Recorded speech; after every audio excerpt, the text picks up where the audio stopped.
오늘 우리에게 주시는 하나님의 말씀 사무엘상 12장 19절부터 25절 구약 425페이지 제가 읽겠습니다.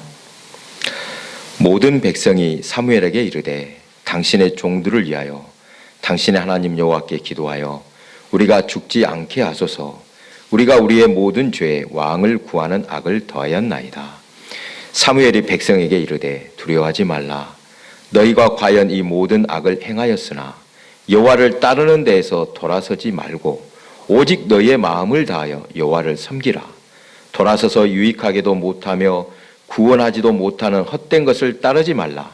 그들은 헛되니라. 여호와께서는 너희를 자기 백성으로 삼으신 것을 기뻐하셨으므로 여호와께서는 그의 크신 이름을 위해서라도 자기 백성을 버리지 아니할 것이요 나는 너희를 위하여 기도하기를 쉬는 죄를 여호와 앞에 결단코 범하지 아니하고 선하고 아름다운 길을 너희에게 가르칠 것인즉 너희는 여호와께서 너희를 위하여 행하신 그 큰 일을 생각하여 오직 그를 경외하며 너희의 마음을 다하여 진실히 섬기라. 만일 너희가 여전히 악을 행하면 너희와 너희 왕이 다 멸망하리라. 아멘. 우리 함께 인사 나눕니다. 보고 싶었습니다. 사랑합니다. 우리는 한 가족입니다. 오늘 사순절 네 번째 주일을 맞았습니다. 지난 화요일 남성교회에서 나들이를 다녀왔습니다. 봄꽃이 만발하여 나들이하기 참 좋은 계절인데 또 마침 사순절 기간이라 한편 꺼리는 마음도 있었습니다. 일할 때는 일에 열중하고 놀 때는 잘 노는 사람이 멋진 사람이라고 합니다. 진실하게 예배드리고 바깥 나들이 때는 거기서 제대로 즐길 줄 아는 성도가 또 멋진 성도일 것입니다. 순천에 쉼이 있는 교회 제가 다녀온 적이 있는데 거기 가니까 인생은 소풍처럼 행복해야 합니다 라고 글씨를 크게 써서 붙여놓았습니다. 경건하고 또 구별된 생활을 하면서도 기쁨과 즐거움을 아는 성도가 되시기 바랍니다. 여러분, 긍정적 사고라는 말을 들어보셨을 것입니다. 자주 들어봤죠? 뭔 뜻입니까? 좋은 생각, 희망적으로 생각하라는 말인데 이 말을 모든 문제를 푸는 만능 열쇠로 생각하는 사람들이 많습니다. 하면 된다. 불가능은 없다. 된다고 생각하면 반드시 길은 있다라고 사람들에게 강조합니다. 각종 강연이나 또 설교에서도 이 긍정적 사고를 강조합니다.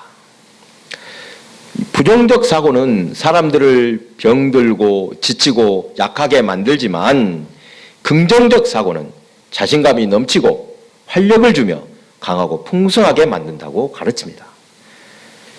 교회에서 흔하게 배우고 듣는 말이 항상 좋은 말을 합시다. 축복의 말을 합시다. 또 부정적 말을 하지 맙시다. 이렇게 배웁니다. 그렇죠. 말의 위력 참으로 큽니다. 천지를 창조하실 때도 말씀으로 창조하셨습니다.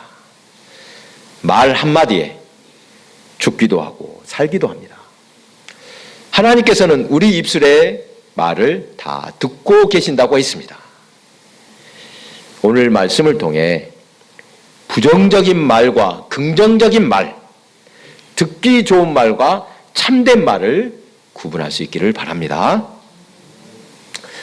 언제부턴지 쓴소리, 잘못된 것에 대한 지적, 고쳐야 할 부분을 말하는 것 자체를 부정적으로 받아들이고 오로지 칭찬과 격려만이 좋은 것으로 여기게 되었습니다. 그런 것 같지 않습니까? 이러한 분위기는 고정관념으로 굳어져서 지적이나 쓴소리, 신중하게 생각하자는 말을 나쁜 것으로 간주하게 되었으니 우려할 만한 일입니다. 우리가 잘 분별해야 할 것이 있습니다. 긍정이란 무분별한 낙관, 즉 덮어놓고 잘 될 것이라고 말하는 것이 아니라는 것입니다. 그렇게 말하는 것이 긍정적인 말 아닙니다. 마찬가지로 부정적인 말도, 나쁘게 말하는 것도 무조건 나쁘게 받아들이면 안 됩니다. 잘못을 말하거나 고치고 보완해야 할 문제점을 지적하는 것, 계획을 신중하게 세우자 하는 것을 부정적 사고라고 할 수는 없습니다. 안 되는 것을 안 된다고 하는 것은 정직한 것입니다. 그렇죠. 어려운 것을 어렵다고 하는 것도 정확한 판단입니다. 진짜 우리가 조심해야 할 것이 있습니다.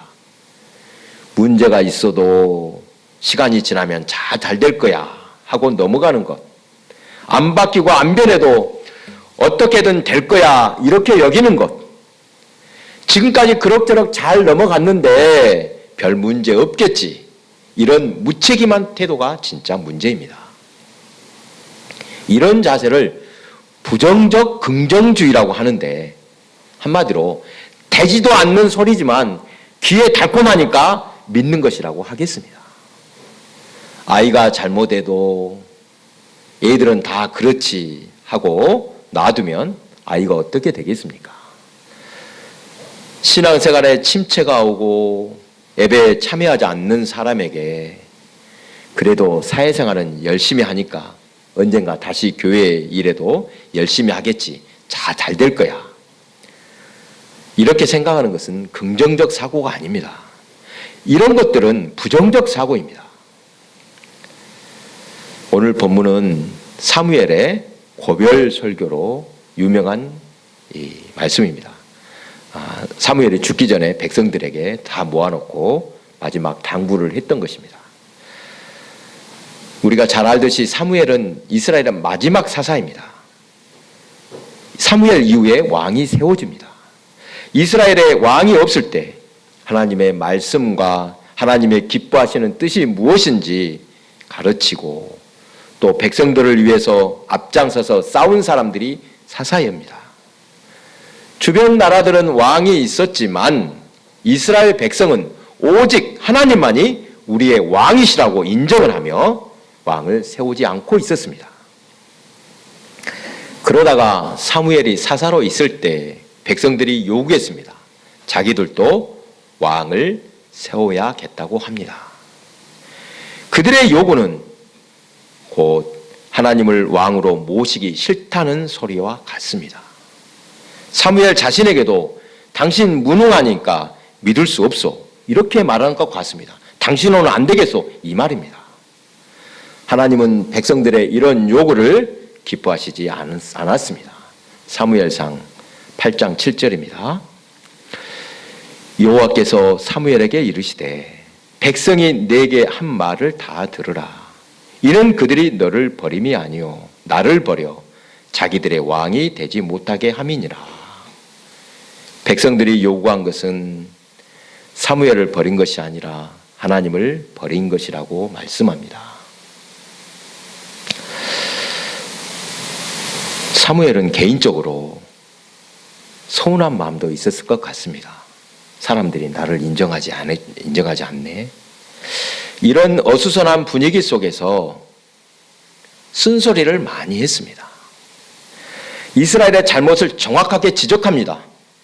사사시대가 끝나고 이제 사울이 초대 왕으로 새 나라 새 시대에 들어서는데 이럴 때 좀 좋은 말, 덕담을 하면 좋을 것입니다. 그런데 시작부터 웬 분위기 깨는 소리냐고 생각할 수도 있습니다. 누구나 듣기 좋은 말, 덕담을 좋아하지 쓴소리는 좋아하지 않습니다. 희망의 말, 축복의 말을 해야 좋아할 텐데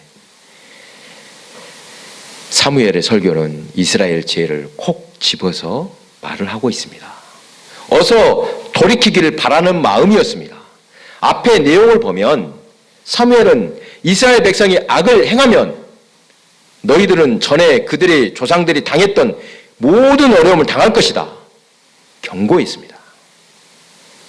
여호와께 순종하기 싫어서 왕을 세워달라고 한 것이 얼마나 큰 죄악인지 깨달으라고도 말합니다.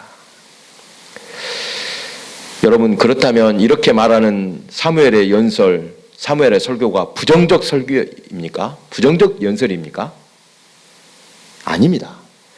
그는 비판을 위한 비판, 다툼을 위한 비판, 밥그릇 싸움을 위한 비판 아니었습니다. 사무엘의 쓴소리는 백성을 진정으로 사랑하고 위하는 마음에서 그들을 위한 눈물을 적시는 심정으로 말하고 있습니다. 23절에 사무엘의 마음이 담겨 있습니다.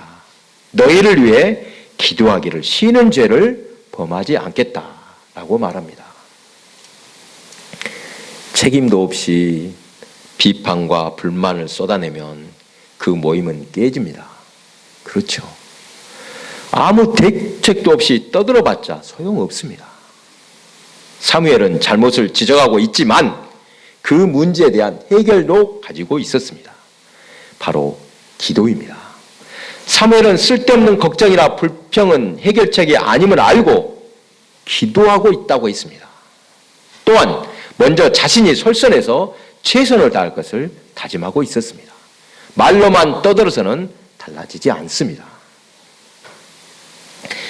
이러한 사무엘의 말을 듣고 백성들이 어떻게 행동했습니까? 은혜롭게도 그들은 자신들의 잘못을 인정하였습니다.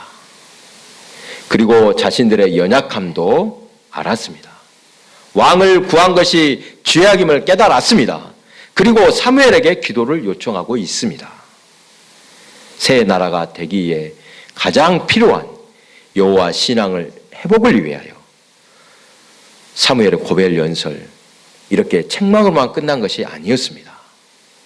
백성들이 깨닫는 은혜가 있었습니다. 만약 그들이 돌이켜 하나님을 경외한다면 나라와 백성이 하나님의 기쁘심을 받을 것이라는 희망과 긍정의 메시지가 되었습니다. 귀담아 듣지 않으면 쓴소리, 잔소리로 끝났을 것인데 백성들이 돌이키는 역사가 있었습니다. 오늘 우리도 자신을 돌아보며 병들어 있는 것, 또 문제들을 하나님 앞에 내려놓고 솔직하게 회개하는 역사가 있기를 바랍니다.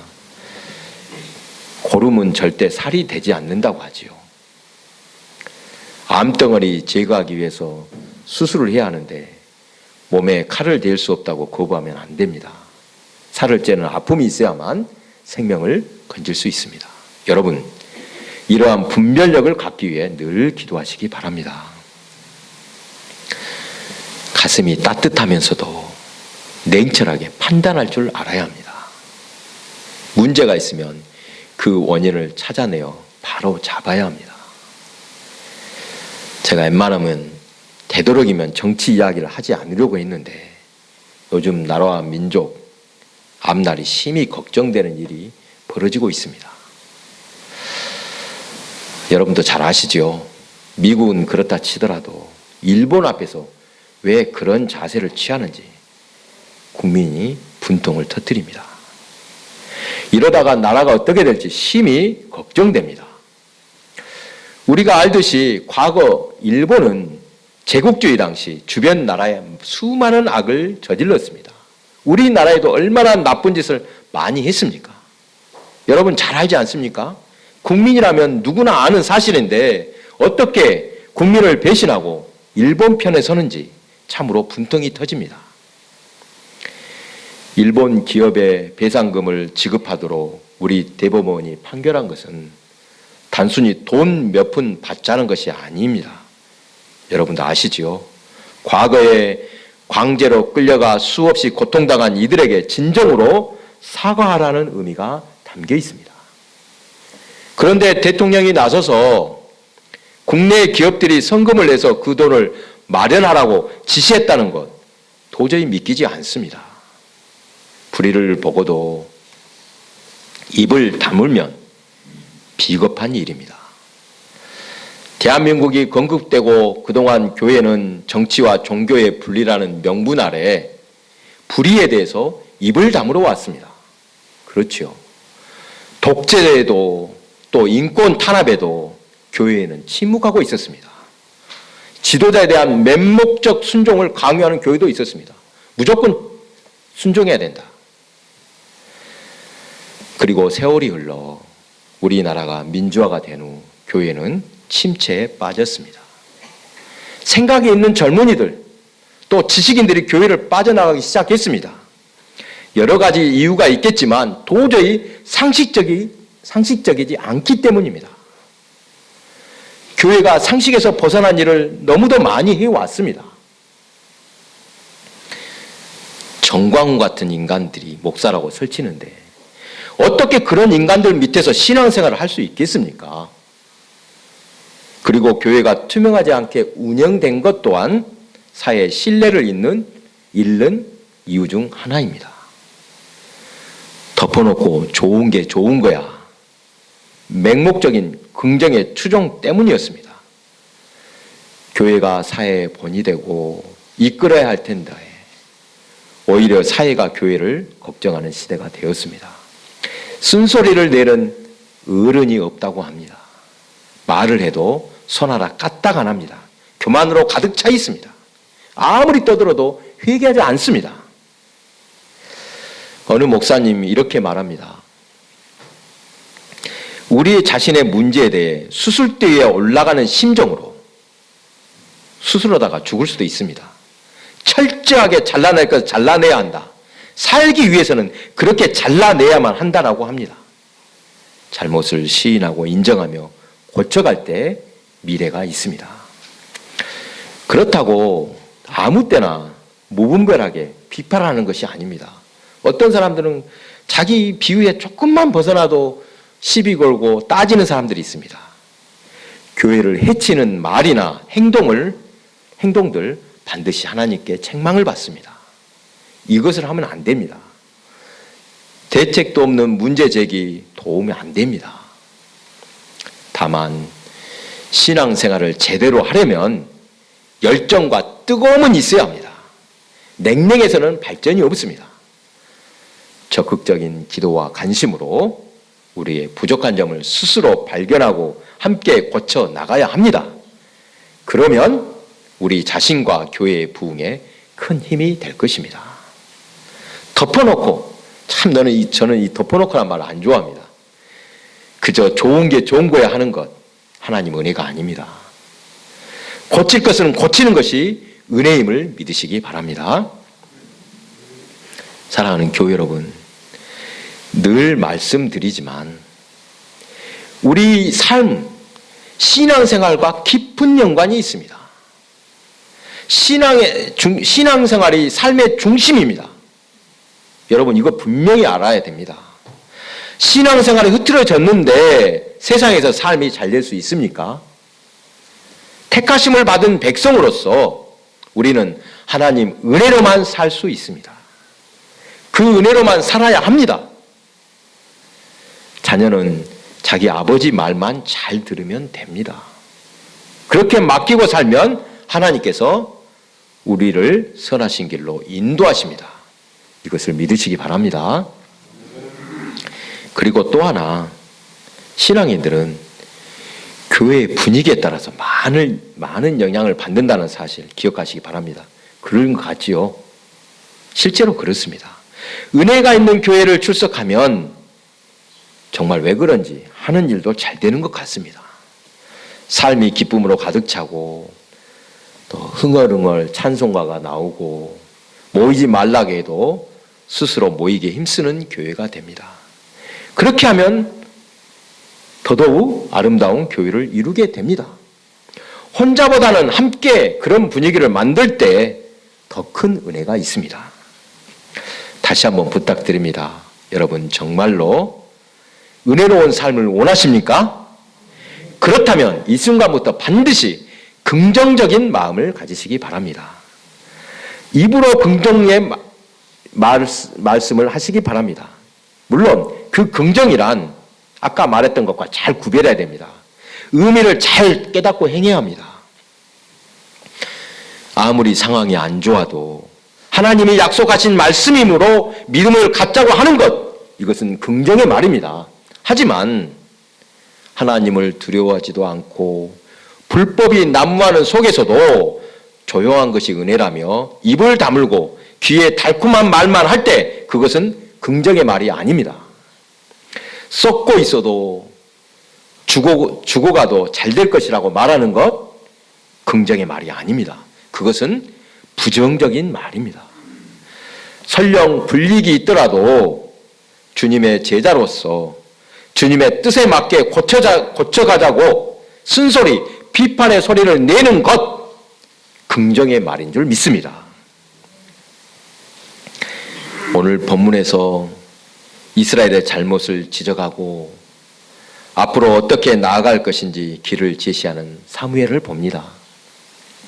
참으로 이스라엘 백성을 사랑함으로 따끔하지만 생명이 담긴 설교를 했습니다.